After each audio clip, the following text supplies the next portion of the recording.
Good day, ladies and gentlemen. I'm back with a very special guest, Mr. Anthony DiStefano. He is a Catholic author who has authored at present almost 30 books, some for adults and many for children. Perhaps some of you might have his book that I know my daughter really enjoys, Our Lady's Wardrobe, which is a wonderful book. And we had him on in the spring to talk about an Easter book, and today we're here to talk about his new Christmas book coming out. Or I guess it is already out, but just in time for the Christmas season. Anthony, thanks for coming on. Thanks for having me, as always. Really appreciate it. Love your show. Thank you. So we were talking, and you're from the New Jersey area. So I'm a Well, I'm little. from I'm from Brooklyn. I'm from Brooklyn, as your viewers can tell 3 seconds after I start speaking. But I live in New Jersey now. Okay, because I'm a big pizza fan. People don't. My dad's Canadian. My last name is Hall, but I actually grew up partially in Italy, and my mom's Italian. But I always have to explain that because nobody actually knows that I'm Italian. So obviously, I like pizza, and I've heard. I know it's kind of in that region. I've heard New Haven, Connecticut has some of the best pizza. Have you ever been there and eaten the pizza that they all I've talk about? been to New Haven, but I haven't tried the pizza yet. But everybody here, it's like it's like fighting words if you say somebody has better pizza. There are different neighborhoods in Brooklyn and in Manhattan. The neighborhoods are at war with each other, like the old hill towns in Italy that were fighting all the time. Yeah. It's the same way now, right now, over the pizza wars. Well, one day my wife and I we want to make a not a pilgrimage, but a tour, I should say, of the various pizzas of the northeast. Go through New York and New Jersey and New Haven and see what the fuss is I about. would love to be I'd love to be your tour guide for that one. We'll definitely be well fed. All right, I'm going to pull up this book here on the screen, ladies and gentlemen, just so everyone can see what I'm talking about. Just give me half a second here to get the right. There it is. There's the tab. So here is the book. It is called Christmas in Heaven. It's very touching, and it's actually witty and kind of funny at times. I'm going to just show a quick preview. And by the way, the link for this is in the description area for this podcast, whether you're watching or listening. And as always with Mr. Stefano's books, De Stefano, there's beautiful artwork. And basically, it's a rhyming book which goes through what the saints and angels are doing in heaven for Christmas. And I want to show a part that I just laughed at, that we were talking about before. So on this page, it says, St. Martha stops cleaning and now starts to cook, while Thomas Aquinas sits reading a book. St. Lawrence is turning the roast on the fire, while St. Joan of Arc helps him to make the flames higher. And I thought that was just genius. For those who know St. Lawrence, the famous story of him being grilled, and St. Joan of Arc was burnt at the stake. So oh, sorry, go on. And to finish that story, what's so attractive about St. Lawrence is that legend has it that when he was being grilled on this spit, he said to the people who were killing him, "Turn me over. I'm done on this side." Yeah. And that's the thing that always made me a lover of St. Lawrence. It's pretty hardcore. That's like Yeah. legendary. I mean, literally legendary. Yes. And Yes. it's amazing some of the martyrs, like the North American martyrs. I mean, they talk about Saint John de Brebeuf still preaching while they're basically like ripping his skin off, and he's still preaching. Like, I mean, it's just. I mean, it's supernatural. There's no way that these saints could do this if it was on only human power, but pretty amazing stuff. Yeah. And not to go into it now, but it also is a big justification for having a sense of humor. Yeah. Catholics are different than Puritans. We have a sense of humor, and that's why I could, in this book, even though I believe, in my faith very profoundly, and I love the saints and have devotions to the saints and all of that, I could still poke a little fun here and there and see the humorous side, because as Catholics, the humility that we have as human beings before God Almighty, that absurdity of the smallness and yet the bigness of God, and the fact that we were made in His image, it's all such a beautifully absurd story, and absurdity is the foundation of all humor. So it allows me to talk about the saints in a lighthearted way without, hopefully getting people mad. It's actually a deeper subject than we have time for. No, but that's great. I mean, if people can't laugh, then something's wrong. I mean, I can't. I mean, you hear stories about persecuted. Oh no, was it St. Thomas More when they put his head on the on the stone to have to be beheaded, and he said something like, what did he say? He said something hilarious. Like, it was, you look back and you go, how did you say that just before you died? He basically made a witty joke about not making sure his beard wasn't caught in the blade or something like that, and it's just remarkable. Yeah. Yeah. Well, again, it goes again to, it goes to something very deep. It goes to the fact that even though this life is very, very hard, and no matter how much faith you have, uh, and no matter how much peace you have, even if that's the peace that transcends all understanding, that doesn't change the fact that this life on this side of heaven will always be a valley of tears and a place of sorrow. But at the same time, even though it's so hard and so tough, we have this tremendous hope in heaven. And so we have a profoundly optimistic view of life. For Christians, the death does not have the final word. The final word is resurrection and Yeah. life everlasting, and hopefully heaven. And so that hope is what enables the great martyrs to go singing to their graves and to crack jokes just as before the axe strikes. There's a reason for it, and it's a profoundly important reason, I think. Yeah, and one of the things that you touch on in this book is the subject of purgatory. And you write in the introduction, you explain this in a very nice way, which I think makes it very good for children. You said, just as we need to clean up before attending a party, souls need to get, quote unquote, cleaned up in purgatory for the most special party of all, the heavenly banquet with God. What made you decide that you wanted to include the sort of reference to purgatory throughout this book? Well, I mean, it's very, very important. In fact, if the publisher is an excellent publisher, Yeah. Sophia Institute Press, had they not allowed me to include a note about purgatory, I might have even hesitated publishing the book. It's important. The book is about heaven, and so Yeah. it's got to have a unity of structure.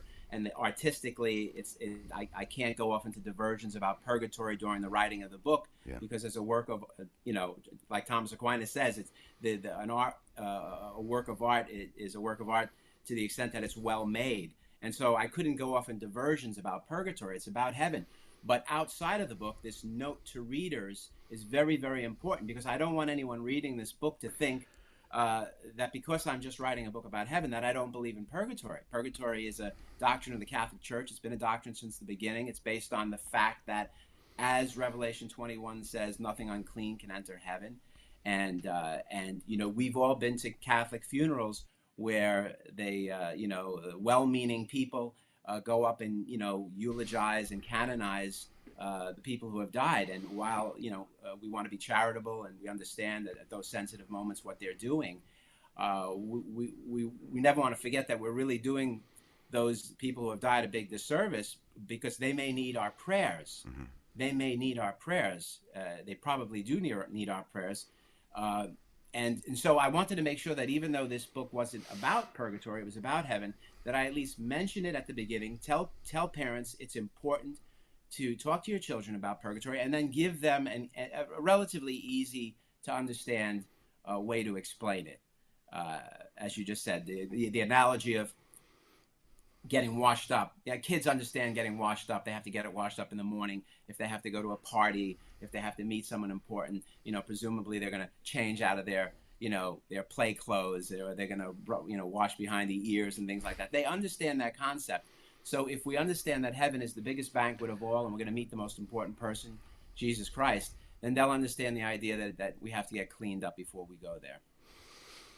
Well put. So what made you, so let's talk about some of the saints that you chose, because it's a rhyming book, so you want to make sure that's going to work, but it seems very deliberate that you chose some of them.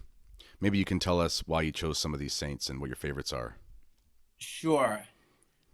Well, I should tell you what the story is about first. Sure. Just because I wanted it. I've written several children's Christmas books before, and usually those books are about the nativity from different perspectives.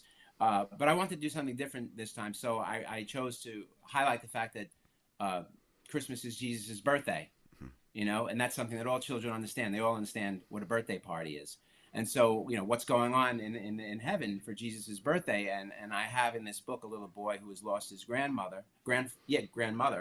and he asked his grandfather, who is the husband of the woman who has died, how they celebrate Christmas in heaven, and he proceeds to sit his grandchild on his knee and to paint a picture of heaven and all the angels and saints that are there.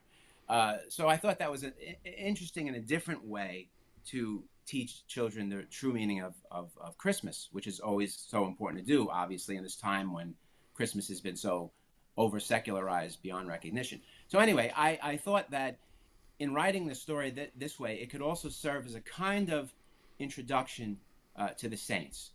And so I try to, first and foremost, include the most famous saints that everyone would recognize, and angels as well, like St. Michael the Archangel, and St. Peter, and St. Joseph, and St. Francis, and St. Patrick, and St. Nick, everyone knows St. Nicholas, and St. Therese, and St. Joan of Arc, and naturally Our Lady. But I also wanted to include some lesser-known saints, like St. Honoré, who's the patron saint of baking, because, of course, we need a birthday cake for a birthday party. And we need music, so we have St. Gregory and St. Cecilia, the patron saints of music, who joined two angels to sing a quartet. So, while I wanted to have the most famous saints in, the story is the thing really that dictates most who was included and who wasn't included. I would have loved to include Padre Pio, Saint Pio there. I would have loved to include other saints who are favorites of mine, like Maximilian Kolbe, but it's hard to include them in a story for children. What are you going to do? Talk about Auschwitz, or talk about Stigmata? The stigmata. Yeah. It doesn't fit into the story. It makes much more sense to have someone like Saint Francis of Assisi bursting in with a whole bunch of animals, let's say, as we have here, or Saint Martha, who's cleaning and cooking and serves as kind of a comic relief for the book. So humor was a very important part of the book. I wanted to have we're talking about a very, very serious subject, death and grieving. We can talk about that more. But because we have such a hopeful, optimistic belief system in our Catholicism, I wanted to make the book upbeat and optimistic and hopeful. And the way I tried to do that was by taking a kind of a playful look at the saints, and that dictated who was there too. Well, this is something that's very natural for children. I have 6 children, and my oldest is 9, so they're all very little still. And the other day, one of my kids, 5 years old, I think it was my 5-year-old, and he just said something from the back seat in the car, and he said something like, "I want to die and go to heaven with Jesus." And it wasn't a morbid thing, like he's a little kid, but it was just so innocent that he has this understanding that ultimately we'd like to be in heaven with Jesus, and that's a very beautiful thing. And it's something that I think, because obviously parents are going to be reading this book to the children.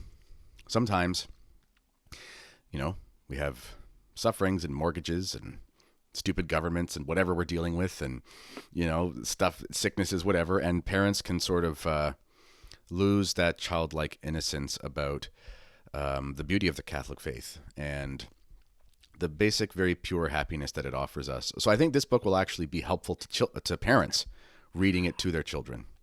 I hope so. And one of the ways to answer that question that your child asked, one of the ways to say, no, not now, because the child is smart enough to say, well, how come if it's so good to be with Jesus, how come I just don't die? Well, just like the saints in this book, the purpose of our life here is to accomplish a mission. It's to do something that God wants us to do, that only we are uniquely able to do. In loving and serving God, we've been given certain gifts that no one else can do, and we have a mission that no one else can accomplish. And if we don't accomplish it, it might not even get accomplished. And all of these saints in the book have accomplished their missions. And so to the child who wants to go to heaven right now, the answer is, well, no, you haven't done what you need to do in your life yet. Do what you need to do, and then you get to go celebrate with the Lord. What are some of your favorite Christmas customs in the DiStefano house or family? Well, when I was growing up, I did not come from a religious household at all.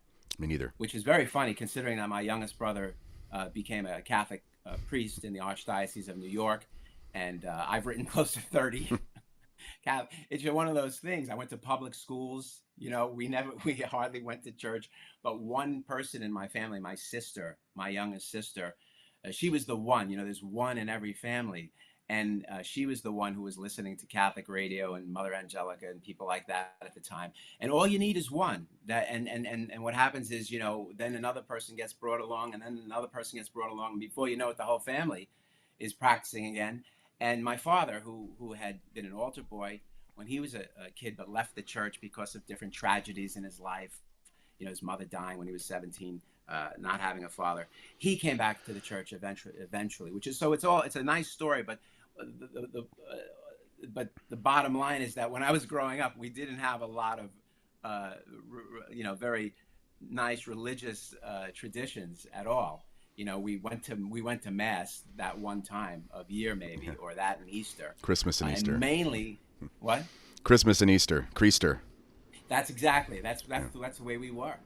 And, but the rest of it was just lights and music and all of that. So when I grew up, and started having Christmas on my own, I make sure that we read the infancy narratives of the Gospels every Christmas, and we try to celebrate the whole Christmas season, not just Christmas Day, but the whole Christmas season. And I try to. It sounds so cliche, but I'm trying to make Christ the center of Christmas is really the main goal. Yeah. And in any way that you can do that, and one of the things I've done, it sounds a little pompous, I try to write Christmas books a lot. This is my fifth children Christmas book for children. I always admired people like Charles Dickens, who they wrote many children's things. The only Christmas book we remember of his now is The Christmas Carol, but he actually used to write one every single year. And I'm all for that. Anything we could do to take back this holiday, this holy day, from the secular culture, anything we could do to reclaim it is something I want to be part of. Yeah, that's amazing. I had a similar background. We weren't practicing. My dad's side, they are Catholic. They're English Catholics. Which is all the more tragic that they stopped going to mass, considering how hard it would have been for the English to keep their faith. I mean, they came over, his ancestors came over basically the turn of the last century, and they were Catholic. So it's amazing to think that having maintained Catholicism throughout all of that persecution for so many centuries, and you give it up, in 1970, it just seems so strange. But my mom's side is Italian, of course. She's an immigrant, and so we were Catholic because it's culture. There are Virgin Mary statues everywhere and stuff like that. But we didn't practice. And so when my wife and I had our own conversions, interior conversions, and started having children, we realized we had to make our own customs. And one of the things she does, which I think is perhaps other parents might want to consider this, she has this basket of books for different seasons. So we have the Advent, because there are Advent books, and there are Christmas books, and there are Easter books. If you really find them, you can. And she brings a different basket of books to the living room for each liturgical season of children's books. Beautiful. So it's really exciting because they're only there for 30 days. And then we have them, and then we read one every night to the kids and things. And some of yours are in it now, by the way. I'll be happy to send you more. Thank you. But it's very important to do that. And it's very important to celebrate it for the 12 days. The radio plays Christmas tunes, and then we call it Boxing Day, but St. Stephen's Day, you turn on the radio and it's back to pop music and there's no longer Christmas songs. Whereas really start at Christmas and then go till February 2nd, keep the party going the whole time, not just the 12 days, but the whole Christmas tide. But anyway, this is a useful work, I think, for people to have in their arsenal to help their children understand Christmas in an age where it's so difficult. Thank you for saying that. And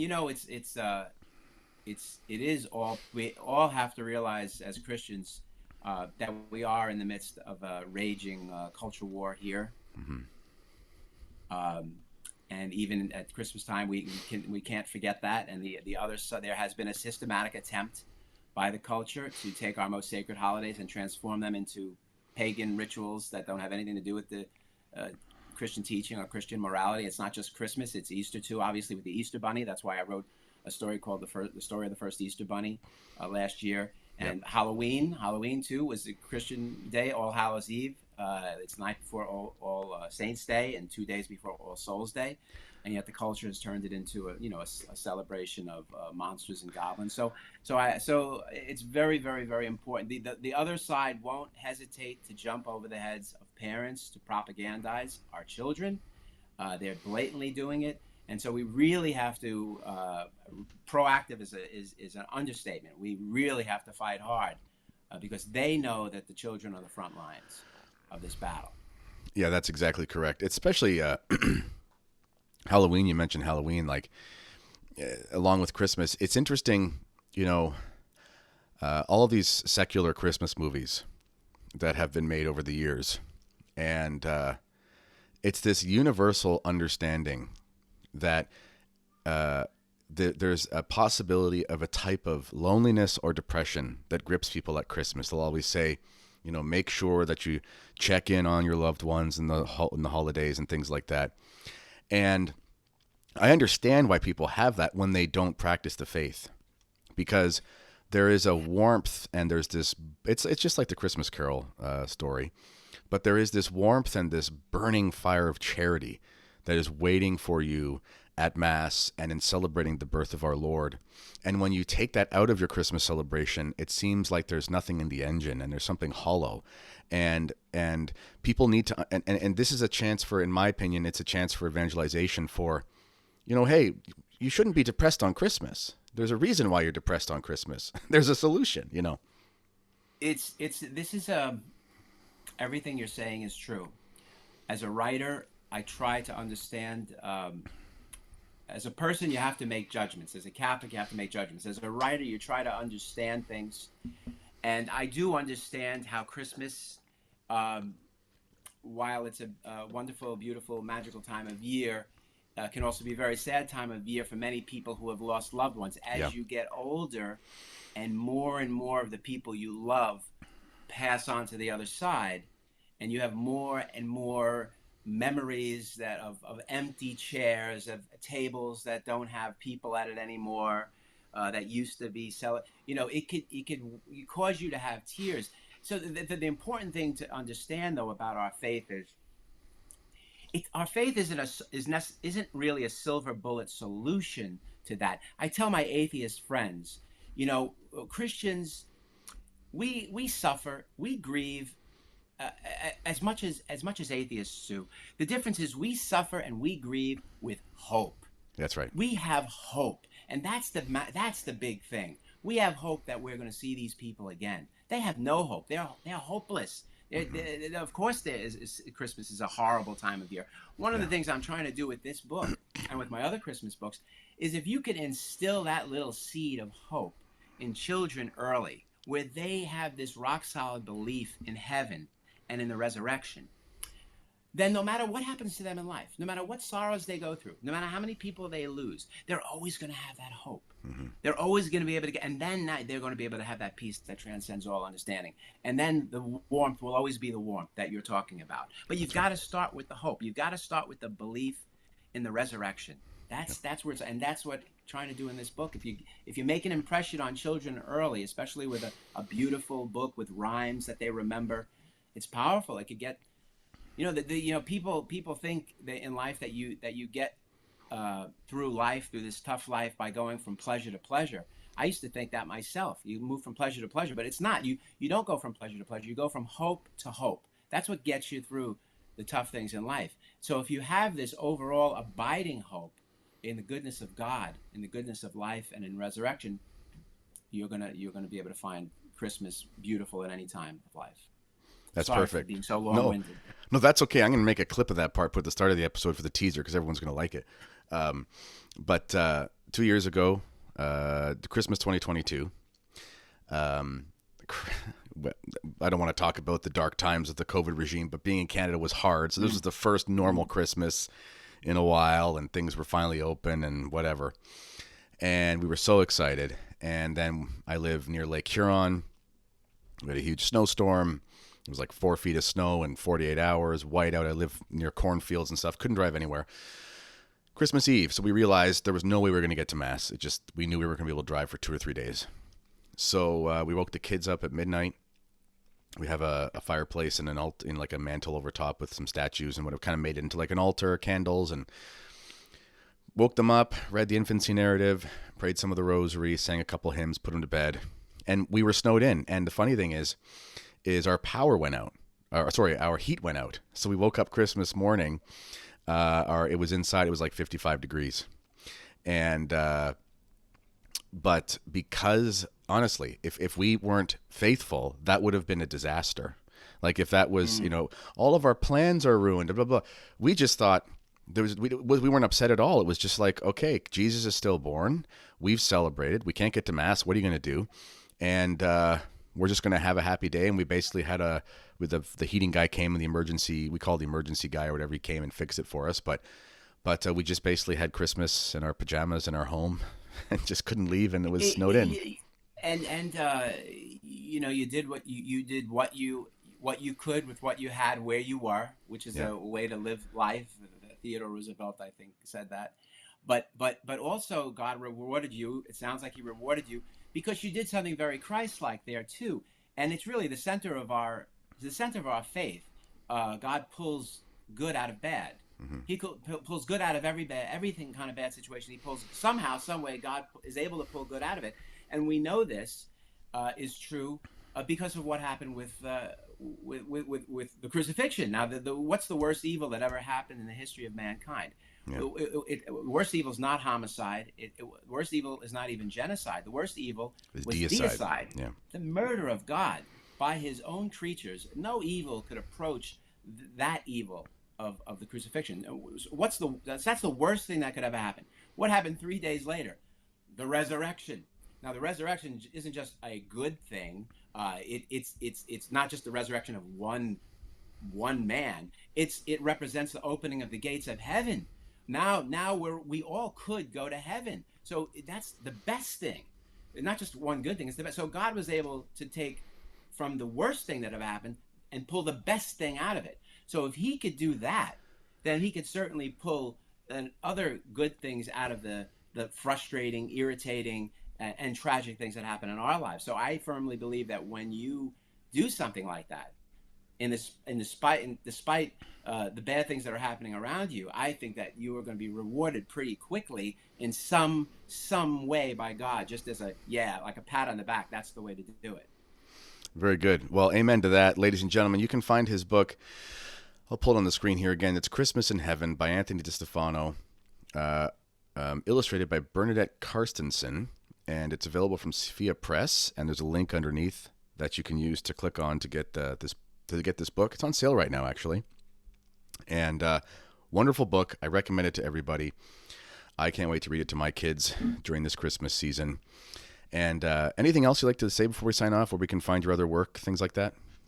I have a website, www.anthonydistefano.com. I don't sell books at all. I'm not out there hawking my books, or I'm not any kind of media figure. I try to keep my writing very pure. And so if you go to that website, you'll just see all the books. You'll learn a little bit more about me, but mostly you'll learn about the book. So I encourage everybody to go there. Excellent. Well, thank you for coming on, my friend. It's been a pleasure as always, and I can't wait for your next children's book. Neither can my kid. It's coming out soon for First Communions, from Bread and Wine to Saints Divine, and then I have a book on the true meaning of Halloween coming out called All Hallows Eve next year, not this Halloween. Trying to take back all these holidays for the children. Well, that's perfect. My our third child, Clover is her name. She'll be turning 7 in February, so she's going to have her first communion in the spring, God willing. So we'll make sure to keep an eye out for that and read that to her before that. Thank you so much. Thank you. All right, ladies and gentlemen, this has been another edition of Mere Tradition. Check out the links I've spoken about, and if you want to find more, I do have things going on at my Substack, various book studies, and a pre-release of my new book on the charismatic renewals available there as well. And as always, God bless you all, and I'll see you next time.